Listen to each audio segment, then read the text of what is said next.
देखिए क्या को देखना है तो ये सब 1 या 2 नंबर के क्वेश्चंस में आते हैं। जैसे आपका देखिए यहां पर दिया है, किसी बिंदु आवेश तथा वैद्युत द्विध्रुव के कारण विभव के मध्य अंतर, difference between potential due to a dipole and that due to a point charge.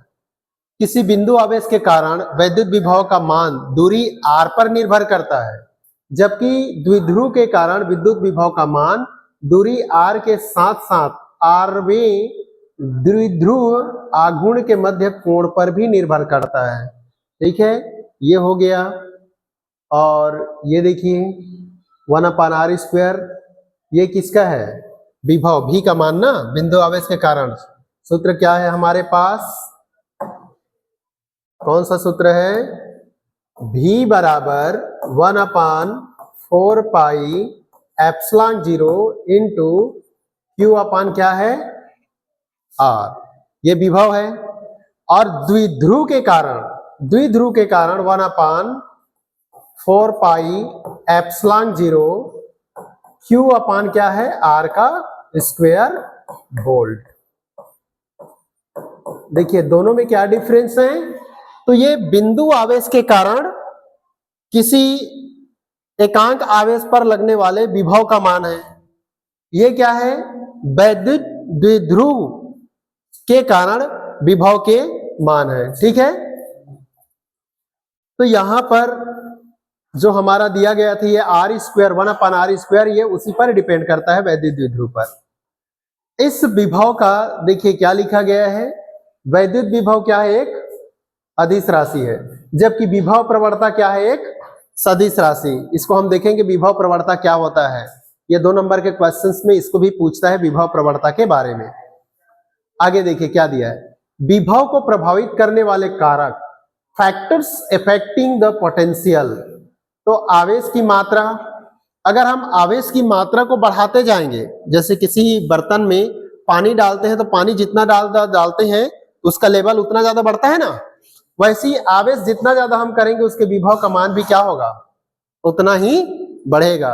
अर्थात जितना ज्यादा आवेश का मान होगा विभव का मान उतना ही क्या होगा? बढ़ेगा। एक दूसरे के अनुक्रमानुपाती होता है। और क्या दिया है? चालक का क्षेत्रफल, आवेश स्थिर रहने पर चालक का विभव उसके तल के क्षेत्रफल के व्युत्क्रमानुपाती होता है। अर्थात क्षेत्रफल बढ़ने पर उसका विभव क्या हो जाता है? कम हो जाता है। अगर हम इसको समझना चाहें तो जैसे मान लीजिए कि ये बर्तन है एक, इसमें हमको पानी डालना है। ये कितना है? 5 लीटर का। कितना है ये? 5 लीटर का बर्तन है। अगर मैं इसके ये को आकार को बढ़ा दूं, ठीक है जी, और इसे कितना कर दूं?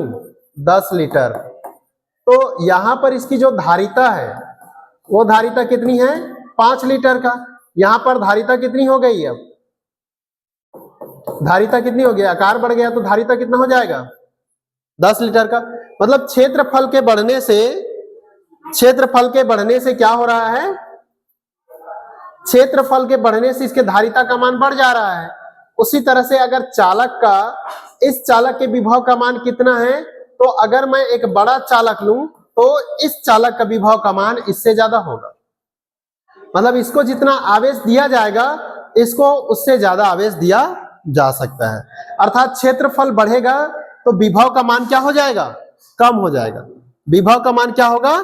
कम हो जाएगा। तो क्षेत्रफल का क्या होता है? विभव व्युत्क्रमानुपाती होता है। ऐसा भी व्युत्क्रमानुपाती ए, ठीक है, भी अनुक्रमानुपाती क्यू।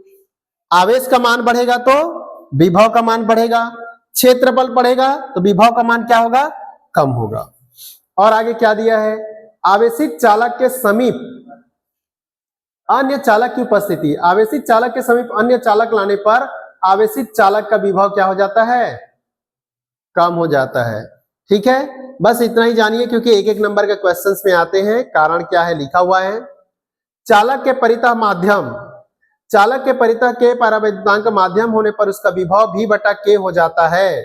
जहां भी आवेशित चालक वायु में विभव स्पष्ट है कि विभव क्या हो जाता है? कम हो जाता है। विभव क्या हो जाएंगे? कम। अच्छा, किसमें विभव कम हो रहा है?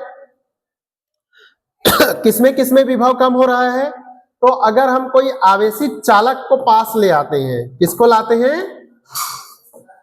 आवेशित चालक को पास लाएंगे तो विभव का मान क्या हो जाएगा? कम हो जाएगा। और अगर माध्यम को पास लाया जाए, कोई माध्यम अगर पास लाया जाए तो भी v का मान क्या होगा? कम होगा। तो 3 कंडीशंस में v का मान कम हो जाता है, विभव का मान। अगर चालक का क्षेत्रफल बढ़ा दिया जाए तो विभव का मान कम होगा। आवेशित चालक अगर उसके समीप रख दिया जाए, चालक के समीप, तो विभव का मान कम हो जाएगा। अगर उस चालक के आसपास में कोई माध्यम है तो विभव का मान कम हो जाएगा। एक कंडीशन ऐसा हमने देखा कि आवेश का मात्रा अगर बढ़ जाए तो विभव का मान क्या हो जाता है? बढ़ जाता है। तो ये चारों में से कोई एक क्वेश्चन पूछ देगा 1 नंबर का, इसलिए चारों को जानना आप लोगों को बहुत जरूरत है। किसी को पूछना इसमें? समझ में आया प्रदीप? आ गया? आगे देखिए, ये बहुत इंपॉर्टेंट है। समविभव पृष्ठ, इक्विपोटेंशियल सरफेस। हम किसको इक्विपोटेंशियल सरफेस कहेंगे? तो देखिए यहां पर ये जो दिया गया है, इससे पहले हम यहां देखें, ये यहां पर क्या है? ये क्या है?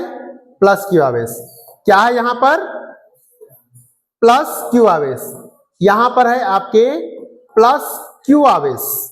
अगर मैं इसके समान दूरी पर एक गोला जो बना हुआ है, इसकी कल्पना करूं, तो इसको जितना हम आवेश देते जाएंगे, इसे जो आवेश देंगे, तो वो आवेश का मान यहां पर विभव का मान कितना होगा? इस बिंदु पर विभव के मान कितने होंगे? तो प्रत्येक बिंदु पर विभव का मान क्या होगा? प्रत्येक बिंदु पर विभव का मान क्या होगा? इक्वल, समान होगा। ठीक है। और अगर मैं इस पॉइंट के बारे में बात करूं, यहां पर अगर मैं बात करूं, तो यहां पर भी विभव का मान क्या होगा? एक समान। अगर मैं यहां के बारे में बात करूं तो यहां पर विभव का मान क्या होगा? एक समान, प्रत्येक बिंदु पर। तो ये कैसा पृष्ठ है? समविभव पृष्ठ। थोड़ा बहुत समझ में आया? समविभव पृष्ठ किसे कहेंगे? तो समविभव पृष्ठ एक निश्चित दूरी पर प्रत्येक बिंदु पर विभव का मान क्या होता है? एक समान होता है। ऐसा अगर हमारे पास में पृष्ठ है तो हम उस पृष्ठ को कहेंगे समविभव पृष्ठ, इक्विपोटेंशियल सरफेस। क्लियर? देखिए आप परीक्षा में कैसे लिखेंगे? तो परीक्षा में आपको लिखने के लिए होगा तो ये इस तरह से लिखेंगे कि वह पृष्ठ जिसके प्रत्येक बिंदु पर विभव समान होता है समविभव पृष्ठ कहलाता है।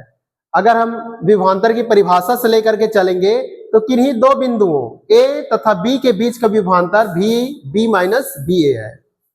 एकांक धन आवेश को A से B तक लाने में किया गया कार्य, ये कहां से आया? तो देखिए ये एक विद्युत क्षेत्र है, विभवांतर को बता रहा हूं ना, विभवांतर। ये क्या है? एक विद्युत क्षेत्र है। इस विद्युत क्षेत्र में बिंदु A पर विभव का मान क्या होगा? VA। बिंदु B तक इसे ले जाया गया तो यहां पर विभव का मान क्या हो जाएगा? VB हो जाएगा। तो विभवांतर का मान कितना होगा? VB माइनस क्या लिखेंगे? VA। तो हमने यहां से यहां तक ले गया, A से कहां ले गया? B तक। तो हमने क्या किया? क्या किया? कार्य ना। एक बिंदु को एक जगह से दूसरे जगह पे ले जाने के लिए हमको बल लगाना पड़ता है, वो विस्थापित होता है, तो हम उसको कार्य के बराबर मानते हैं। तो इसे क्या मान लेंगे? W A से B तक, ये लिखा हुआ है देखिए। अब यदि बिंदु A तथा B समविभव पृष्ठ पर स्थित हो, कहां पर स्थित हो? यदि बिंदु समविभव पृष्ठ पर स्थित हो तो VA और VB बराबर होगा। कैसे बराबर होगा? तो यहां पर विभव का मान जितना है यहां पर भी विभव का मान क्या होगा? उतना ही होगा। समविभव पृष्ठ मतलब क्या है? जहां पर प्रत्येक बिंदु पर विभव का मान क्या होगा? एक जैसा। तो यहां पर भी A है, बिंदु B पर भी क्या होगा? विभव का मान भी ही होगा। तो यहां पर क्या लिखेंगे? VA माइनस क्या लिखेंगे?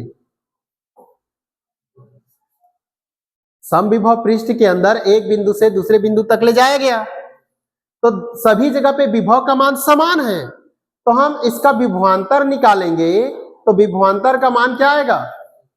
0। तो किया गया कार्य क्या होगा? 0। अर्थात समविभव पृष्ठ के अंदर एकांक धन आवेश को एक बिंदु से दूसरे बिंदु तक ले जाने में कोई कार्य नहीं करना पड़ता है। ठीक है, ये देखो लिखा है, समविभव पृष्ठ के एक बिंदु से दूसरे बिंदु तक एकांक धन आवेश को ले जाने में किया गया कार्य क्या होता है? शून्य होता है। समझ में आ गया? कब होगा? जब वो समविभव पृष्ठ होगा उस बिंदु पर। और यदि अगर वो विद्युत क्षेत्र है तो उस विद्युत क्षेत्र में विभव का मान के बारे में विभवांतर पूछेगा, तो यहां पर विभव जैसे सामने बैठने वाले बच्चे और पीछे बैठने वाले बच्चे दोनों में तो अंतर होगा। सामने बैठने वाला गौर से देख सकता है, ठीक है, गौर से समझ सकता है, पीछे वाले को समझ में आ भी रहा है या नहीं भी आ रहा है, ऐसे भी हो सकते हैं। लेकिन अगर उसे पीछे वालों को सामने में ले आएंगे तो उसमें चेंजेस तो आएगा। ठीक है, तो विद्युत क्षेत्र अलग है और समविभव पृष्ठ कहने का मतलब है सभी जगह पे विभव का मान समान होना। फॉर एग्जाम्पल, अगर ये कमरा बहुत बड़ा होता, 20 मीटर का कमरा होता, ठीक है, और 20 मीटर का कमरा होता और अगर मैं बोल रहा हूं जिसमें सारे भीड़ लगी हुई है, खचाखच भरा हुआ है, तो सभी खचाखच भरे हैं, उस बीच में अगर मैं यहां से बोलूंगा तो मेरी आवाज लास्ट तक नहीं जाएगी। मेरी आवाज जाएगी लास्ट तक? तो पीछे वाले क्या कर सकते हैं? बातें कर सकते हैं। तो मैं इसको विद्युत क्षेत्र में ले लूंगा। किसमें? विद्युत क्षेत्र में। कल जैसे बीओ साहब बात कर रहे थे ना, आप सब लोग बैठे थे, तो सब लोग बैठे थे तो पीछे तक बीओ साहब का आवाज नहीं जा रहा था, पंखा भी चल रहा था। तो ठीक है, अब हमको क्या करना है? उसको समविभव पृष्ठ बनाने के लिए मुझे क्या करना पड़ेगा? तो समविभव पृष्ठ बनाने के लिए जो मैं यहां पर बोल रहा हूं, तो मैं क्या करूंगा? एक बॉक्स लगा दूंगा एम्पलीफायर के माध्यम से। ठीक है, तो पीछे बॉक्स लग जाएंगी। तो जब बॉक्स लगेगा तो मैं यहां पर बोलूंगा तो बॉक्स पीछे से भी आवाज करेगा। तो सब जगह अब आवाज क्या होगा? एक साथ जाएगा, एक समान जाएगा। जब आवाज एक समान जाएगा तो अब मैंने उस क्षेत्र को क्या बना लिया? समविभव पृष्ठ। क्या बना लिया? समविभव पृष्ठ। तो अब मैं जब बोलूंगा यहां से तो मुझे एक जगह से दूसरे जगह जाने पे मुझे कार्य करने में प्रॉब्लम होगा क्या? नहीं, मेरे कार्य क्या होंगे? शून्य। नहीं तो क्या होगा? मैं यहां से बोल रहा हूं और बोलते बोलते उधर जाऊंगा, बोलते बोलते इधर जाऊंगा, है ना? पास में पहुंचने के लिए बोलना पड़ेगा ना। तो ये आपका क्या हो रहा है? विद्युत क्षेत्र में विभवांतर होती हैं। लेकिन अब विभवांतर क्यों होती है? क्योंकि एक बिंदु से दूसरे बिंदु तक जाने में कार्य करना पड़ता है, और जब कार्य करते हैं तो उसके विभवों में अंतर आती है, तो हम उसको विभवांतर कहते हैं। लेकिन समविभव पृष्ठ में सभी जगह पे विभव का मान एक जैसा होता है, तो इस स्थिति पर एक बिंदु से दूसरे बिंदु तक ले जाने में हमें कोई कार्य नहीं करना पड़ता है। ये आपके क्या हो गए? कार्य क्या हो जाएंगे? 0। उसी को यहां पर लिखा गया है। क्यों होगा ऐसा? क्यों ऐसा होता है? समविभव पृष्ठ के एक बिंदु से दूसरे बिंदु तक एकांक धन आवेश को ले जाने में किया गया कार्य शून्य होता है। क्यों लिखेगा तो क्या करेंगे हम? क्या देंगे इसका उत्तर? हाँ, विभव का मान एक समान होता है, बस। अरे ये समझना है आपको, टेंशन नहीं लेना है। समझ रहे हो? एकदम ऐसे नहीं बैठो कि सर बता रहे हैं पता नहीं क्या समझ में आ रहा है क्या नहीं आ रहा है। आपको समझ में आनी चाहिए जो बोल रहा है। ठीक है, ये देखिए, ये भी एक नंबर के क्वेश्चंस में आते हैं। जितने भी बता रहा हूं सारे इंपॉर्टेंस है ना, ध्यान रखिएगा। समविभव पृष्ठ में विद्युत क्षेत्र की दिशा सदैव पृष्ठ के क्या होती है? लंबवत। ये समविभव पृष्ठ है। इस समविभव पृष्ठ में विद्युत क्षेत्र की दिशा, मतलब ये आपका ये क्या होगा? विद्युत क्षेत्र की दिशा। तो कितना हो गया यहां पर? कैसा हो गया? 90 डिग्री का। स्पर्श रेखा में जाती है विद्युत क्षेत्र, तो समविभव पृष्ठ से क्या बनाती है? अभिलंबवत कोण। ये देखिए आपको दिया गया है, dw बराबर vector E dot vector dl बराबर ई dl cos थीटा बराबर क्या है? 0। और cos थीटा बराबर 0 कब होगा? cos थीटा का मान 0 कब होगा? जब थीटा बराबर क्या होगा? 90 डिग्री होगा। ठीक है, तो ये आप याद रखिएगा। आगे देखिए, ये सबको लिखना है आप लोगों को फेयर कॉपी में, नोट कॉपी में लिखेंगे। समविभव पृष्ठ के उदाहरण है तो आपका ये उसको दिया गया है, इसे आप पढ़िएगा, समझ में आ जाएगा। आगे देखिए, समविभव पृष्ठ के क्या दिए हैं, प्रॉपर्टीज ऑफ इक्विपोटेंशियल सरफेस, इसमें 3 दिया हुआ है, 2 को आप लोग पढ़ लीजिएगा। पृष्ठ के प्रत्येक बिंदु पर विभव का मान क्या होता है, समान। आवेश को इस पृष्ठ में विस्थापित करने में किया गया कार्य क्या होता है, शून्य होता है। समविभव पृष्ठ मतलब हम किसी भी चालक को आवेश देते हैं तो वो आवेश उसके पृष्ठ में समान रूप से क्या हो जाते हैं, वितरित हो जाते हैं। अगर हम कहें कि एक गोले को हम आवेशित कर रहे हैं, एक गोले को क्या कर रहे हैं, आवेशित कर रहे हैं, तो जब हम इसको आवेशित करेंगे तो जितने भी आवेश हैं इसके पृष्ठ में समान रूप से क्या हो जाएगा, एक समान रूप से ऐसा वितरित हो जाएगा। ठीक है, एक समान रूप से क्या हो जाते हैं, वितरित हो जाते हैं। क्लियर? आगे देखिए, ये देखिए कुछ लिखी गई हैं। और विद्युत क्षेत्र के किसी बिंदु पर विद्युत क्षेत्र की तीव्रता उस बिंदु पर विद्युत विभव की दूरी के साथ परिवर्तन की दर के ऋणात्मक मान के बराबर होता है। किसके मान के बराबर होता है, विद्युत क्षेत्र के किसी बिंदु पर, विद्युत क्षेत्र के किसी बिंदु पर विद्युत क्षेत्र की तीव्रता उस बिंदु पर विद्युत विभव का दूरी के साथ परिवर्तन की दर के ऋणात्मक मान के बराबर होता है। इसे ही विभव प्रवणता कहते हैं। ठीक है जी, ये 2 नंबर के क्वेश्चंस इसको पूछते हैं, आपको जानना भी है विभव प्रवणता किसे कहते हैं। अगर ये इसे नहीं पूछा जाता है तो इससे जुड़ी हुई गणित पूछते हैं, मैथ्स को न्यूमेरिकल पूछा जाता है। ये बहुत इंपॉर्टेंट है, इसलिए इसको ध्यान रखना। विद्युत क्षेत्र में दूरी के साथ विभव परिवर्तन की दर को विभव प्रवणता कहते हैं, या विभव प्रवणता बराबर डीवी बटा क्या होगा, डीएल, डीवी बटा डीएल, या ई बराबर क्या लिखेंगे, ई क्या है, ई क्या है, विद्युत क्षेत्र की तीव्रता क्या है, विद्युत क्षेत्र की तीव्रता। और विद्युत क्षेत्र की तीव्रता अगर दिया गया है तो इसी को डिफाइन किया है, विद्युत क्षेत्र की तीव्रता क्या होती है, तो माइनस विभव प्रवणता। और ये विभव प्रवणता क्या है, तो विभव प्रवणता डीवी बटा क्या होता है, डीएल। ठीक है, ध्यान रखिएगा, डीवी, भी क्या है, विभव, भी क्या है, विभव में परिवर्तन, और डीएल, डीएल क्या है, उसकी लंबाई। ठीक है ना, या हम उसको दूरी मान सकते हैं, उसी को लिखा है। देखिए, विद्युत क्षेत्र में दूरी के साथ विभव परिवर्तन की दर को क्या कहते हैं, विभव प्रवणता कहते हैं। ठीक है, इसका एसआई मात्रक भी दिया गया है। देखिए, विद्युत क्षेत्र की तीव्रता का मात्रक होता है एसआई में वोल्ट मीटर। ठीक है, और न्यूटन कुलाम, ये तो आप पढ़ चुके हैं। विद्युत क्षेत्र की तीव्रता का मात्रक क्या होता है, पढ़े हो ना, न्यूटन पर कुलाम पढ़े हो। ठीक है, और एसआई पद्धति में और क्या बोली जाती है, वोल्ट मीटर भी कहा जाता है। और क्या लिखा जा सकता है, तो आपका देखिए यहां पर दिया गया है कि वोल्ट मीटर भी लिखा जा सकता है, न्यूटन पर कुलाम है। इसका मतलब है कि अगर विद्युत क्षेत्र की तीव्रता की मात्रक पूछी जाती है तो कोई न्यूटन पर कुलाम लिखे हैं तो वो भी सही है, और वोल्ट मीटर लिखा है तो वो भी सही है। क्योंकि वोल्ट मीटर कहां से आया, ठीक है, वोल्ट मीटर कहां से आया, तो हमने अभी देखा E बराबर क्या था, डी भी बटा क्या है, डीएल। भी मतलब विभव, विभव का मात्रक क्या होता है, विभव का मात्रक क्या होता है, वोल्ट, और दूरी का मात्रक क्या होता है, मीटर। ये हो गया।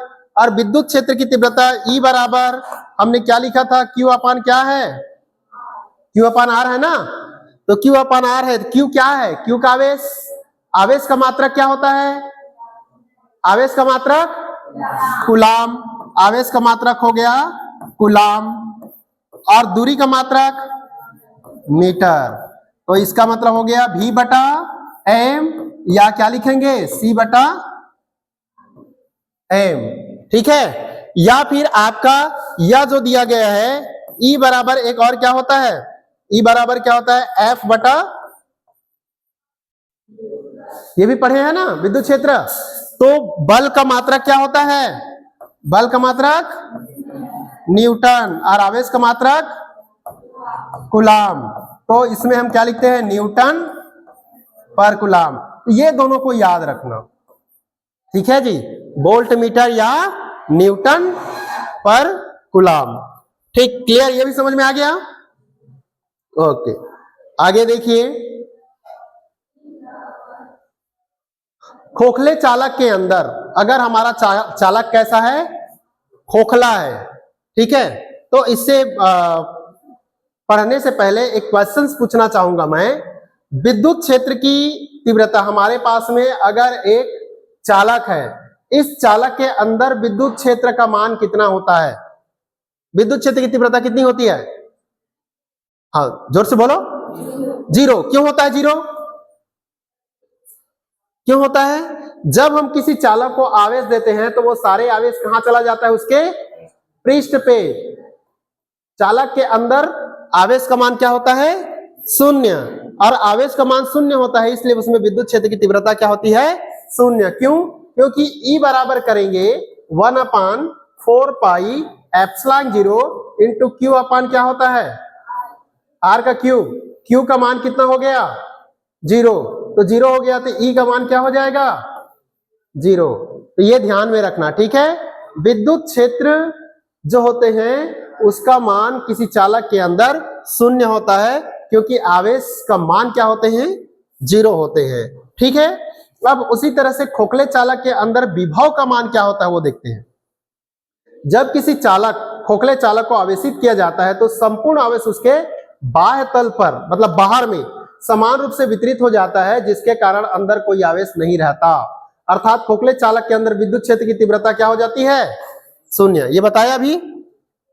एकांक धन आवेश को उसके अंदर एक बिंदु से दूसरे बिंदु तक ले जाने में कोई कार्य नहीं करना पड़ता है।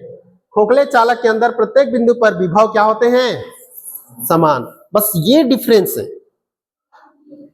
चालक के अंदर विद्युत क्षेत्र की तीव्रता क्या होती है, 0 होती है, और खोखले चालक के अंदर विभव का मान क्या होता है, एक समान होता है, ठीक है, ठीक है। ये दोनों को इक्वल नहीं करना। अगर E पूछेगा तो क्या लिखोगे, 0, और V पूछेगा तो क्या लिखोगे, एक समान लिखोगे, ठीक है। प्रत्येक बिंदु पर विभव का मान क्या होता है, एक समान। ये जान गए तो 1 नंबर के ही क्वेश्चंस पूछेगा आगे। इसमें खोखले चालक के अंदर प्रत्येक बिंदु पर विभव उसके बाह्य पृष्ठ के विभव के बराबर होता है, ठीक है, क्लियर, समझ में आ गया। ओके, अब आगे देखिए, एक इलेक्ट्रॉन वोल्ट, ये 1 नंबर का क्वेश्चंस में आता है, एक इलेक्ट्रॉन वोल्ट। तो इसको पढ़ने से पहले मुझे ये बताइए, एक इलेक्ट्रॉन पर आवेश का मान कितना होता है, 1 गुणा क्या होता है, कूलाम। अब इस कूलाम के जगह पर, कूलाम जो लिखा है उस कूलाम के जगह पे मैं क्या लिख दूं, वोल्ट लिख दूं। तो एक इलेक्ट्रॉन वोल्ट हो गया। क्या हो गया, ये एक इलेक्ट्रॉन वोल्ट हो गया। मतलब अब ये किसमें चेंज हो गया, एनर्जी। किसमें चेंज हो गया, एनर्जी, ऊर्जा में चेंज हो गया, ठीक है। इसीलिए यहां पर लिखा है, जो देखिए क्या लिखा है, यदि Q बराबर E, ये दिया हुआ है, का कोई इलेक्ट्रॉन किसी विभवांतर डेल V बराबर 1 वोल्ट द्वारा त्वरित किया जाता है, 1 वोल्ट दे करके इलेक्ट्रॉन्स को बाहर निकाला जाता है, तो उसकी जो ऊर्जा होगी 1.6 × 10⁻⁻19 जूल ऊर्जा ले लेगा वो। एक इलेक्ट्रॉन को किसी भी पदार्थ से, ये जो पदार्थ है, इस पदार्थ से, क्योंकि ये इलेक्ट्रॉन प्रोटॉन न्यूट्रॉन से मिलकर के बना है, अणु परमाणु या आयन से मिलकर के बने हैं जितने भी हमारे पास पदार्थ हैं, इसमें से एक इलेक्ट्रॉन को त्वरित करके बाहर निकालना है, या एक इलेक्ट्रॉन को त्वरित करना है। त्वरित मतलब क्या होता है जी, त्वरित क्या, एक्सेलरेशन, क्या बोलते हैं, एक्सेलरेशन। और एक्सेलरेशन मतलब क्या होता है, ए, वेग में परिवर्तन बटा dt, ए बराबर dv बटा dt। मतलब वो बाहर निकलने के लिए जो ऊर्जा हमको देना पड़ेगा, तो हमको कितनी ऊर्जा देनी पड़ेगी, तो ये उसके ऊर्जा होगा, इतनी ऊर्जा देनी पड़ेगी। इसलिए एक इलेक्ट्रॉन वोल्ट को हम क्या कहेंगे, इसे एक जूल के रूप में। ऐसा क्यों दिया, यहां पर जूल लिखा है, जूल के जगह में अगर सी लिख देंगे तो एक इलेक्ट्रॉन पर लगने वाला आवेश का मान है, तो एक ही इलेक्ट्रॉन तो निकालना है ना हमको, तो एक इलेक्ट्रॉन निकालना है, तो एक इलेक्ट्रॉन निकालने के लिए जितना ऊर्जा देना है उसको हम इलेक्ट्रॉन वोल्ट कहते हैं। क्लियर, समझ में आ गया।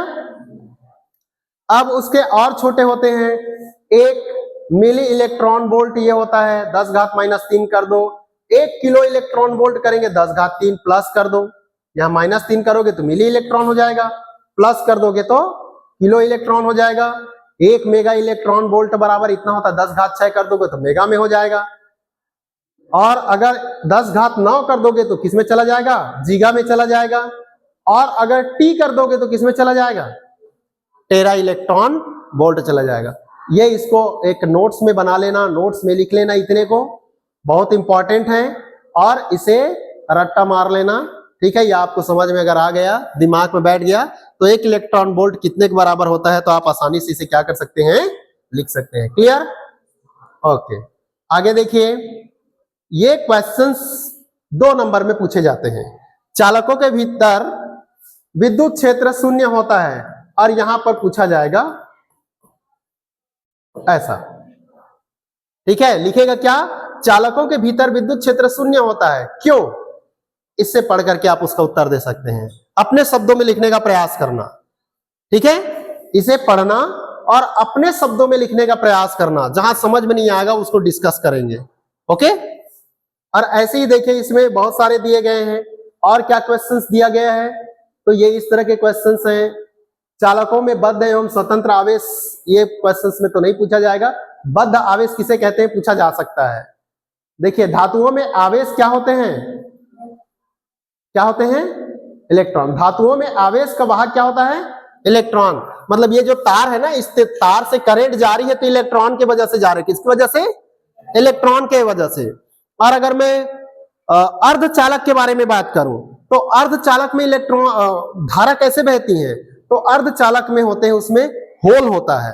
क्या होते हैं, होल। एन टाइप अर्धचालक, पी टाइप अर्धचालक, तो इलेक्ट्रॉन और होल की वजह से क्या करते हैं, उसमें धारा बहती है, किसमें, अर्धचालक में। और अगर विद्युत अपघट्य के बारे में बात की जाए, तो विद्युत अपघट्य, इलेक्ट्रोलाइट, तो उसमें आयनों के द्वारा क्या करता है, इलेक्ट्रॉन्स जब मूव करता है तो उसमें धारा बहती है। विद्युत अपघट्य में आयन के द्वारा धारा बहती है, चालक में इलेक्ट्रॉन के द्वारा धारा बहती है, और अगर अर्धचालक कह दिया जाए तो उसमें होल या इलेक्ट्रॉन से क्या करती हैं, धारा बहती है। तो होलों से इलेक्ट्रॉन बहती है, ठीक है, धारा। आगे देखिए, ये इंपॉर्टेंस नहीं है क्वेश्चंस, ये बहुत इंपॉर्टेंट है, ये वाला, इसको आपने अपने दैनिक जीवन में बहुत सारा उपयोग किए हैं, और आपको पता है। हम क्या जानते हैं, हम जानते हैं कि किसी आवेशित बंद चालक के भीतर विद्युत क्षेत्र का मान क्या होता है, शून्य होता है, ठीक है।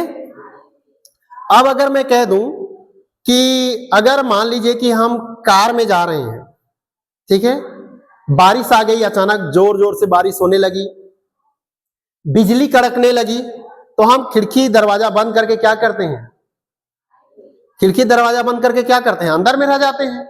और बिजली कड़कती भी है और हमारे गाड़ी के ऊपर गिरती भी है, गाड़ी के ऊपर गिरती भी है, तो हम जानते हैं कि किसी भी चालक को आवेश दिया जाता है तो वो आवेश बाह्य पृष्ठ में क्या हो जाता है, वितरित हो जाता है, और बाह्य पृष्ठ से होते हुए कहां चला जाता है, अर्थ में चला जाता है, ठीक है। अगर हम घर के 220 वोल्ट 230 वोल्ट के करंट को अगर छू लेंगे तो हम मर जाएंगे, ठीक है। करंट को छुएंगे, झटका मारेगा, उसे छूते ही रहेंगे, या चिपक गए तो हम क्या हो जाएंगे, 220 वोल्ट में मर सकते हैं। कितना कितना बोल रहा हूं, कितना बोल रहा हूं जी, 220 से 230 वोल्ट में मर सकते हैं। और जो बिजली करंट जो आती है, वो करंट कितना होता है, 50 लाख वोल्ट। मतलब बड़ा सा बड़ा पेड़ को भी पल भर में क्या कर देगा, वो जला करके भ्रष्ट कर सकता है। इतना बड़ा बिजली का करेंट 50 लाख वोल्टेज जब हमारे कार में गिरती है तो भी हम सुरक्षित बच जाते हैं। ठीक है, तो वजह क्या है? तो ये वजह है, ये वजह है। ठीक है जी, इसलिए आपको ये, अगर मैंने अभी जो भूमिका बांधा उसे अगर आप समझ गए तो आप इसे आसानी से जान सकते हैं। ये कार है आपका, इस कार के अंदर यहां आप बैठे हैं, इसके अंदर बैठे हैं, तो इसके अंदर में विद्युत क्षेत्र क्या है? 0, क्योंकि जो आवेश आपका गिरेगा वो आवेश कहां चला जाएगा? बाहर चले जाएंगे। क्लियर, समझ में आया ये? ठीक है जी, तो ये दिया है, कहता है किसी चालक के बाहर उपस्थित आवेश तथा विद्युत क्षेत्र विन्यास का प्रभाव उसके कोटर पर नहीं होता है। तो कोटर कौन सा है? तो यही कोटर है। ये क्या है? कोटर है। कोटर पर नहीं होता तथा कोटर बाह्य विद्युत क्षेत्र के प्रभाव से सदैव परिरक्षित अर्थात सुरक्षित रहता है। इस स्थिति में कोटर के भीतर विद्युत क्षेत्र सदैव ही शून्य होते हैं। इसे स्थिर विद्युत परिरक्षण कहते हैं। ठीक है जी, और ये देखिए उपयोग दिया गया है, ये वाला मैं बता रहा था।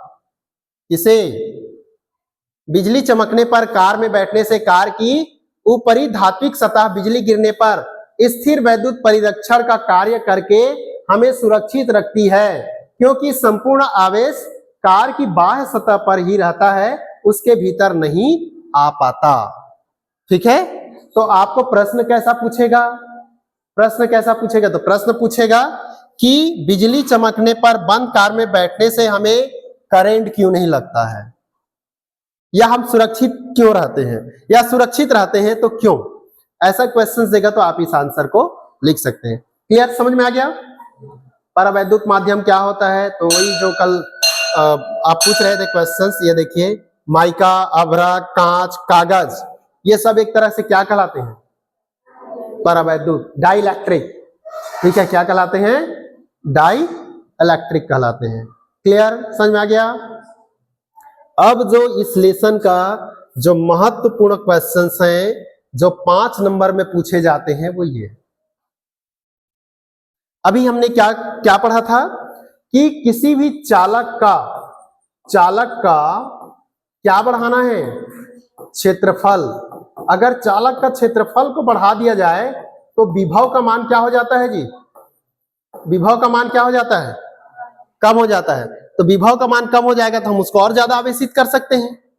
ठीक है, तो क्या कोई ऐसा हमारे पास युक्ति है जिस युक्ति से हम क्षेत्रफल को बिना छेड़े, क्षेत्रफल को घटाए या बढ़ाए बगैर हम उसके विभव का मान को बढ़ा सकते हैं? तो ये क्या कहलाता है? संधारित्र। अच्छा, संधारित्र ये है क्या? संधारित्र किसे कहते हैं? ठीक है, तो संधारित्र, आपने ये जो पंखा चल रही है उस पंखा में एक डमरू सा लगा होगा। पंखे में क्या लगा है? एक डमरू सा लगा होगा, है ना? वो डमरू को ही क्या बोलते हैं? संधारित्र। हिंदी में संधारित्र कहते हैं, इंग्लिश में क्या बोलते हैं? कैपेसिटर। क्या बोलते हैं? कैपेसिटर। ठीक है, या हमारे पास 2 चीज होते हैं, एक कैपेसिटर होता है, एक कंडेंसर होता है। एक कैपेसिटर और एक क्या होता है? कंडेंसर। तो कैपेसिटर का काम क्या होता है? तो कैपेसिटर क्या करता है? जब आप करंट देते हैं ना तो उस करंट को वो क्या करता है? स्टोर करता है, और करंट को स्टोर करके जितनी जरूरत है उतना करंट को क्या करता है? मशीन को दे देता है।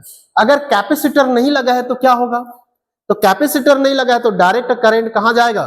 मशीन के पास, और मशीन को क्या कर सकता है? उड़ाया जा सकता है। इसलिए ये क्या करता है? पल भर करंट को स्टोर करता है और फिर उसके बाद करंट को मशीन को दे देता है। ठीक है, ये बहुत जरूरी होता है कैपेसिटर।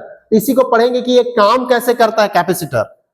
ठीक है, इसका काम क्या है, ये किस तरह का काम करता है, और इसका यूज हमारे इलेक्ट्रॉनिक मशीन पर क्यों होते हैं। साथ ही साथ देखेंगे कि इस संधारित्र का क्या उपयोग होते हैं, जिसके लिए लिखा है कि संधारित्र वह युक्ति है जिसके द्वारा किसी चालक के आकार या आयतन मतलब क्षेत्रफल को बिना परिवर्तन किए उसकी विद्युत धारिता को क्या किया जा सकता है? चालक के आकार को बढ़ाएंगे तो विद्युत धारिता का मान क्या हो जाएगा? बढ़ जाएगा। चालक का आकार को बढ़ाएंगे तो विद्युत धारिता का मान बढ़ेगा, और कम करेंगे तो विद्युत धारिता का मान क्या हो जाएगा, कम हो जाएगा। तो हम आकार को और आयतन को बिना परिवर्तन किए क्या कर सकते हैं, उसके धारिता का मान को बढ़ा सकते हैं। ये ऐसा, ठीक है जी। एक प्लेट, दो प्लेट, तीन प्लेट, चार प्लेट, पांच प्लेट, ऐसे करके प्लेट को बढ़ाते बढ़ाते बढ़ाते जाते हैं, और लास्ट प्लेट को अगर जमीन से जोड़ देते हैं तो देखिए एक तरफ क्या है धन, एक तरफ क्या है ऋण। तो ये कैसा व्यवहार करेगा, एक चालक की तरह व्यवहार करेगा। ठीक, समझ में आ गया। तो कल जो है हम इसी पर चर्चा करेंगे, और या फिर हमारा लास्ट अगर जो पीरियड है उस पीरियड में अगर मुझे मौका मिल जाती है तो हम इसमें एक मैथ्स है, गणित दिया हुआ है, वो गणित अगर हमारी समझ में आ गई तो बस ये जो संयोजन देखो ऐसा जोड़ा गया है, इस तरह से जोड़ करके संधारित्र बनाया जाता है, इसके बारे में देखेंगे। ठीक है, मोटा मोटी बस एक पीरियड और एक पीरियड के बाद में ये लेसन हमारा क्या